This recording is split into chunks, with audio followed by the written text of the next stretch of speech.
அனைவருக்கும் வணக்கம். இது நம்ம YouTube channel trading view Tamil. இதில் டெய்லி மார்க்கெட் எப்படிலாம் ட்ரேட் ஆகுது, முக்கியமாக நிஃப்டி 50 டெய்லி பேசிஸில் எப்படிலாம் ட்ரேட் ஆகுது, மார்க்கெட்டுக்கு எதெல்லாம் மேஜர் சப்போர்ட் அண்ட் ரெசிஸ்டன்ஸாக இருக்கும் அப்படின்னு சொல்லிட்டு மார்க்கெட் முடிஞ்ச பிறகு போஸ்ட் மார்க்கெட் ரிப்போர்ட்டாக பார்த்துட்டு நாளைக்கு மார்க்கெட் எப்படிலாம் ட்ரேட் ஆக வாய்ப்புகள் இருக்குது, மார்க்கெட்டுக்கு எதெல்லாம் மேஜர் சப்போர்ட் அண்ட் ரெசிஸ்டன்ஸாக இருக்கும் அப்படின்னு சொல்லிட்டு டெய்லி வீடியோஸாக போட்டுக்கிட்டு இருக்கோம். அந்த வகையில் நேற்று நம்ம ஒரு வீடியோ போட்டிருந்தோம். இன்றைக்கி நிஃப்டியோட எக்ஸ்பைரி இருக்குது. ஸோ மார்க்கெட் எப்படி வந்து ட்ராவல் ஆகிறதுக்கான வாய்ப்புகள் இருக்குது, ஓஏ டேட்டா என்ன சொல்லுது, அதை பற்றி எல்லாமே நேற்று பார்த்துருந்தோம். வீடியோ பார்க்காதவங்க இப்போ இந்த வீடியோவை பாருங்கள்.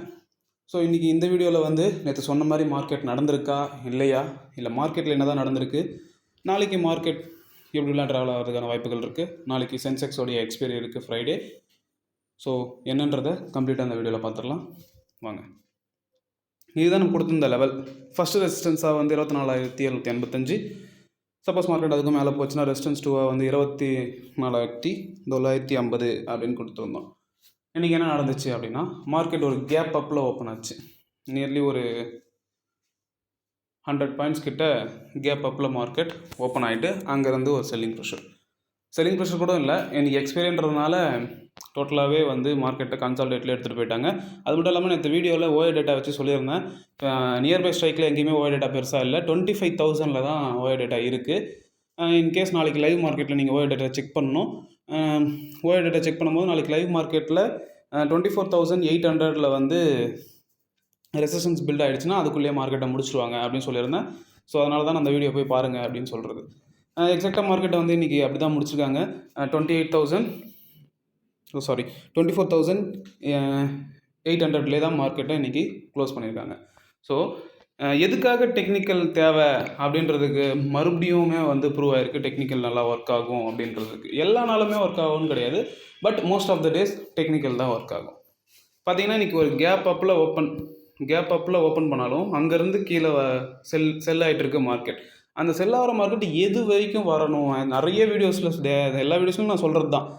டெக்னிக்கலாக நம்ம எதுக்கு ஒரு அனலைஸ் பண்ணுறோம், எதுக்காக சப்போர்ட் அண்ட் ரெசிஸ்டன்ஸ் ஜோன்ஸாக நம்ம மார்க் பண்ணணும், இல்லை ஒரு லைன்ஸாக எதுக்கு மார்க் பண்ணணும் அப்படின்றது தெரிஞ்சுக்கிட்டால் தான் நமக்கு அதோடைய இம்பார்ட்டன்ஸ் தெரியும்.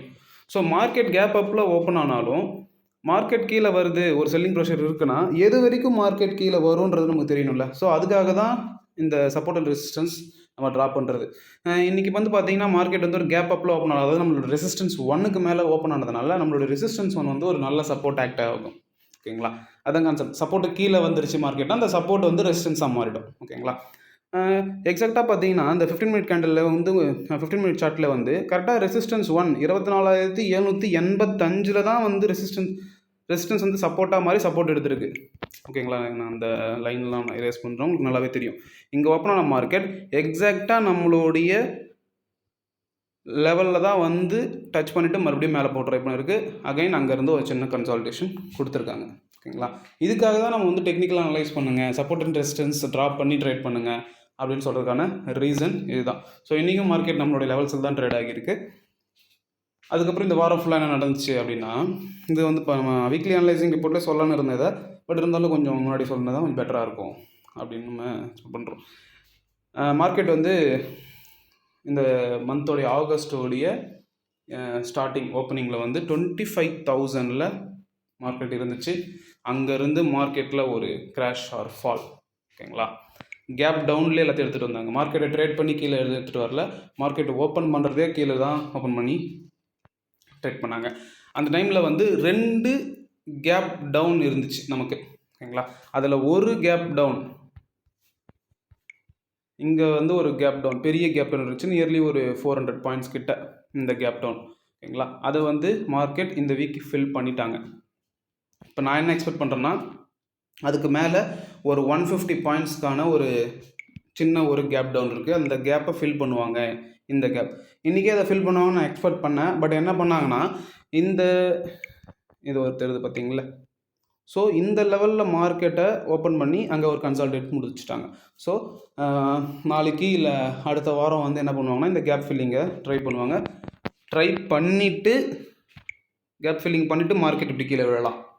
ஏன் விழலாம் அப்படின்னு சொல்லிட்டு, மார்க்கெட் வந்து 1 வீக்காக மேலே தான் போயிட்டுருக்கு, நீ ஏன் மார்க்கெட் கீழே விழலான்னு சொல்கிற அப்படின்னு கேட்குறீங்க அப்படின்னா, மார்க்கெட் வந்து பெரிஷ் ட்ரெண்டில் இருக்குது, பெரிஷில் இருக்குது. ஆனால் மார்க்கெட் ஓவரால் சென்டிமெண்ட் வந்து பெரிஷில் இருக்குது. ஆனால் மார்க்கெட் மேலே ஏறிட்டு இருக்கு. எப்போ வந்து மார்க்கெட்டு மேலே ஏறுது நம்மளுடைய புல்லிஷ் ட்ரெண்டுக்கு மாறுவோம் அப்படின்னா 25,000 தான். அந்த 25,000 என்னைக்கு வந்து பிரேக் பண்ணி மேலே க்ராஸ் வைக்குதோ அப்போதுலேருந்து நம்ம புல்லிஷ்கான சென்டிமெண்ட்டுக்கு நம்மளும் சேஞ்ச் ஆகிடலாம். ஓகேங்களா, எல்லாமே பாசிபிலிட்டிஸ் தான். ஹை ஆன் செல்னு சொல்லுவாங்க. அது மட்டும் இல்லாமல் இப்போ இந்த 1 வீக்கில் வந்து என்ன நடந்துக்கிட்டு இருக்கு அப்படின்னா higher low, higher high, higher low, higher high, higher low, higher high, higher low. இது வந்து ஒரு புல்லிஷ்கான பேட்டர்ன். இது ஆக்சுவலாக மார்க்கெட் வந்து ஒரு ஹைக்கு போகும், அதுக்கப்புறம் ஒரு லோக்கு வரும், மறுபடியும் வந்த ஹையை விட ஹை, அதனால தான் அது வந்து ஹையர் ஹை. அகைன் அங்கேருந்து வந்த லோக்கு மேலே லோ வரும், அதுதான் ஹையரில் லோ. ஓகேங்களா, ஸோ அந்த மாதிரி அந்த பேட்டர்னில் ஃபார்ம் ஆகிட்டு மார்க்கெட் போய்கிட்டு இருக்கு. இன்றைக்கும் அதுதான் மேலே வந்து ஓப்பன் பண்ணிவிட்டு இதை பார்த்தீங்கன்னா ஒரு ஹையர் ஹை, இதுதான் ஹையர் ஹை, இது அதுக்கான ஹையர் லோ. ஸோ மார்க்கெட் வந்து இந்த மாதிரியான ஒரு பேட்டர்னில் போயிட்டுருக்கு. ஸோ நம்ம எல்லாத்துக்குமே வந்து நம்ம ரெடியாக இருக்கணும். மார்க்கெட் மேலே தான் போகும் அப்படின்ட்டு நம்ம ட்ரேட் பண்ணக்கூடாது, மார்க்கெட் கீழே தான் வரும் அப்படின்ட்டு நம்ம எக்ஸ்பெக்ட் பண்ணக்கூடாது. எப்படி நடந்தாலும் அதை எப்படி நமக்கான சான்சஸாக மாற்றணுன்றதான் நம்ம பார்க்கணும். ஓகேங்களா, ஸோ ஒரு சின்ன ஒரு கேப் ஃபில்லிங் இருக்குது, ஒரு 150 பாயிண்ட்ஸில் வந்து இந்த இடத்துல ஒரு கேப் ஃபில்லிங் இருக்குது. ஸோ அதை ஃபில் பண்ணுவாங்கன்னு நான் எக்ஸ்பெக்ட் பண்ணுறேன். அடுத்தது வந்து பார்த்தீங்கன்னா இதுதான் நாளைக்கான major support and resistance. First ரெசிஸ்டன்ஸாக இன்றைக்கி வந்த டே ஹை 24,850, அதுக்கும் மார்க்கெட் மேலே போகுது அப்படின்னா 24,950, அதுக்கும் மார்க்கெட் மேலே போகுதுன்னா ஆல் டைம் ஹை 25,000 தான். சப்போஸ் மார்க்கெட் கீழே வருதுன்னா 24,790, மார்க்கெட் அதுக்கும் கீழே வருது அப்படின்னா 24,650 வந்து ஒரு ரொம்பவே நல்ல சப்போர்ட்டாக இருக்கும். மார்க்கெட் வந்து நாளைக்கு இன்கேஸ் மேலே போக முடியாமல் ஃபால் ஆகுது அப்படின்னா 24,650 வரைக்கும் வரதுக்கான பாசிபிலிட்டிஸ் நிறையவே இருக்குது. அடுத்தது அதுக்கும் கீழே மார்க்கெட் வருதுன்னா சப்போர்ட் 3 வந்து 24,522. ஓகேங்களா, இதுதான் நாளைக்கான மேஜர் சப்போர்ட் அண்ட் ரெசிஸ்டன்ஸ். இது நீங்கள் ஒரு ஸ்க்ரீன்ஷாட் எடுத்து வச்சுக்கோங்க, இல்லை ஒரு பேப்பரில் எழுதி வச்சுக்கோங்க. நாளைக்கு உங்களுடைய ட்ரேடிங் செஷனில் ஏதாவது ஒரு வகையில் இது உங்களுக்கு யூஸ்ஃபுல்லாக இருக்குது அப்படின்னா ரொம்பவே நல்லாயிருக்கும். அது மட்டும் இல்லாமல் இந்த வீடியோவில் நான் சொல்கிறது, இந்த கிராஃப் இந்த சார்ட்டை பார்க்குறது, இது எல்லாமே வந்து என்னுடைய தனிப்பட்ட கருத்து தான். நான் எப்படி நிஃப்டி 50 பார்க்குறேன், நான் என்ன அனலைசிஸ் பண்ணுறேன்றது தான் எனக்கு தெரிஞ்ச நாலேஜில் என்னுடைய பிரெயினில் இருக்கிறத நான் சொல்லிகிட்டு இருக்கேன். ஸோ இதெல்லாம் மார்க்கெட்டில் நடக்கணும்னு எந்த ஒரு அவசியமும் இல்லை, அப்படி நம்ம எக்ஸ்பெக்டும் பண்ணக்கூடாது. நான் சொல்கிறதும் இல்லை, யார் சொல்கிறதையுமே நீங்கள் வந்து இதுதான் அப்படி தான் நடக்கும், இவர் சொல்லிட்டாரு, இவர் பெரிய எக்ஸ்பர்ட், இவர் சொல்லிட்டாரு, அதுதான் நடக்கும், நான் இப்போ இதை வாங்க போகிறேன், நான் இப்போ இதை விற்க போகிறேன் அப்படின்ட்டு நீங்கள் ஒரு மென்டாலிட்டியில் இருக்கக்கூடாது. மார்க்கெட்டில் என்ன வேணால் நடக்கலாம். ஓகேங்களா, அப்படி சொல்கிறவங்களாம் பெருசாக அவங்க இன்வெஸ்ட் பண்ண மாட்டாங்க, அவங்க ட்ரேட் பண்ண மாட்டாங்க, இந்த மாதிரி சொல்லிட்டு தான் இருப்பாங்க. ஸோ அதனால் நீங்கள் தான் அதை வச்சு ட்ரேட் பண்ண போகிறீங்க அப்படின்னா நீங்கள் உங்கள் மணிக்கு நீங்கள் ஒரு ரெஸ்பான்சிபிலிட்டி எடுத்துக்கோங்க. நீங்கள் பர்சனலாக ஒரு இன்ட்ரெஸ்ட் எடுத்து டெக்னிக்கல் அனலைஸ் பண்ணுங்கள், குளோபலாக என்ன நடக்குதுன்னு பாருங்கள், நியூஸஸ் பாருங்கள், ஓஏ டேட்டா என்ன சொல்லுது, எஃப்ஐஎஸ் என்ன பண்ணியிருக்காங்க, டிஐஎஸ் என்ன பண்ணுறாங்க, இந்த மாதிரி எல்லா விஷயத்தையுமே நீங்கள் கற்றுக்கோங்க. பொறுமையாக கற்றுக்கோங்க, ஒன்றும் அவசரம் இல்லை, ஸ்டெப் பை ஸ்டெப்பாக கூட கற்றுக்கலாம். அப்படி கற்றுக்கிட்டு நீங்கள் பண்ணும்போது உங்களுக்காக ஒரு பாயிண்ட் ஆஃப் விஷன் வரலாம்.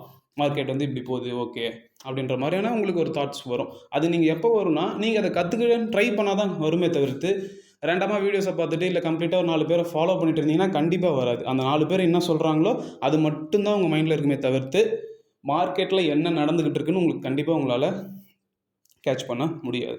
ஓகேங்களா, இது என்னுடைய personal advice for every one. நீங்கள் உங்களோட ரியல் மணி வச்சு ட்ரேட் பண்ணுறதுக்கு முன்னாடி ஒரு 3 மந்த்ஸ் வந்து பேப்பர் ட்ரேடிங் பண்ணணும். பேப்பர் ட்ரேடிங் பண்ணும்போது தான் உங்களுக்கான ஸ்கில்ஸ் அண்ட் எக்ஸ்பீரியன்ஸ் டெவலப் ஆகும். மார்க்கெட்டில் என்னென்ன நடந்தால் நம்ம எப்படி அதுக்கு ரியாக்ட் பண்ணணும், ஃபினான்ஷியலாக எப்படி ரியாக்ட் பண்ணணும், சைக்காலஜிக்கலாக எப்படி ரியாக்ட் பண்ணணும், எல்லாத்தையுமே உங்களால் பேப்பர் ட்ரேடிங்கில் ஈஸியாக கற்றுக்க முடியும். பேப்பர் ட்ரேடிங் பண்ணிவிட்டு உங்களால் கன்சிஸ்டண்ட்டாக ப்ராஃபிட் பண்ண முடியும் அப்படின்னா உங்களுடைய ஃபினான்ஷியல் அட்வைசரை கன்சல்ட் பண்ணிவிட்டு எப்படி இன்வெஸ்ட்மெண்ட் பண்ணலாம், எப்படி ட்ரேடிங் பண்ணலான்றதை நீங்கள் பிளான் பண்ணுங்கள். ஓகேங்களா, எப்பயுமே சொல்கிறது தான், மார்க்கெட் ஏறும்போது ரொம்பவே பொறுமையாக ஏறும். ஓகேங்களா, இந்த லாஸ்ட் 1 வீக்கில் மட்டும் மார்க்கெட் அரௌண்ட் ஒரு 400 பாயிண்ட்ஸ் கிட்ட ஏறி இருக்குது.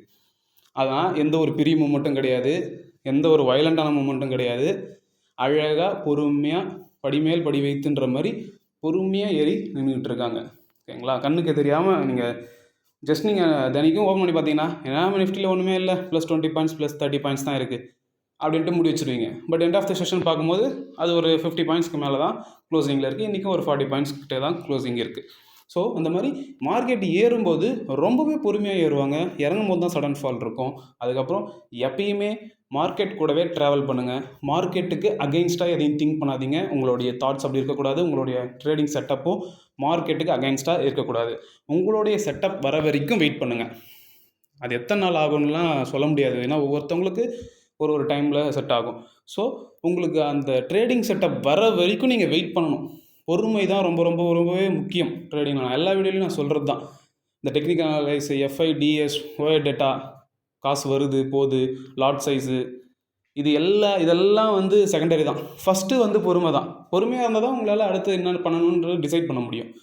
ஏன்னா மார்க்கெட் எவ்வளோ வேணால் வேகமாக போட்டோம், எவ்வளோ வேணால் ஸ்லோவாக போட்டோம், என்ன வேணால் நடக்கட்டும் மார்க்கெட்டில். பட் உங்ககிட்ட பொறுமை இருந்துச்சுன்னா நீங்கள் அழகாக அதை யூஸ் பண்ணலான்னு எனக்கு உள்ள ஒரு தனிப்பட்ட நம்பிக்கை. அதனால் பொறுமையாக இருங்க. உங்களுடைய ட்ரேடிங் செட்டப் வந்தால் மட்டும் ட்ரேட் பண்ணுங்கள். ஓவர் ட்ரேட் பண்ணாதீங்க. மற்றவங்களுக்காக ப்ரூஃப் பண்ணணுன்ட்டு நீங்கள் பண்ணாதீங்க. ஓகேங்களா? ஸோ உங்களுக்காக நீங்கள் பண்ணுங்கள். உங்களுக்காக ஒரு ஒர்க் பண்ணும்போது கண்டிப்பாக அதில் சக்ஸஸ்ஃபுல்லாக ஆகி தான் ஆகணும். அதை யாராலையுமே அதான் நேச்சர். அதை யாராலையும் மாற்ற முடியாது. ஓகேங்களா? ஸோ பொறுமையாக இருங்க. பொறுமை பொறுமை பொறுமை. ஓகேங்களா? சேஃபாக ட்ரேட் பண்ணுங்கள், கேர்ஃபுல்லாக ட்ரேட் பண்ணுங்கள், ஓவர் ட்ரேட் பண்ணாதீங்க. பொறுமையாக இருங்க, கேர்ஃபுல்லாக ட்ரேட் பண்ணுங்கள். நன்றி, வணக்கம்.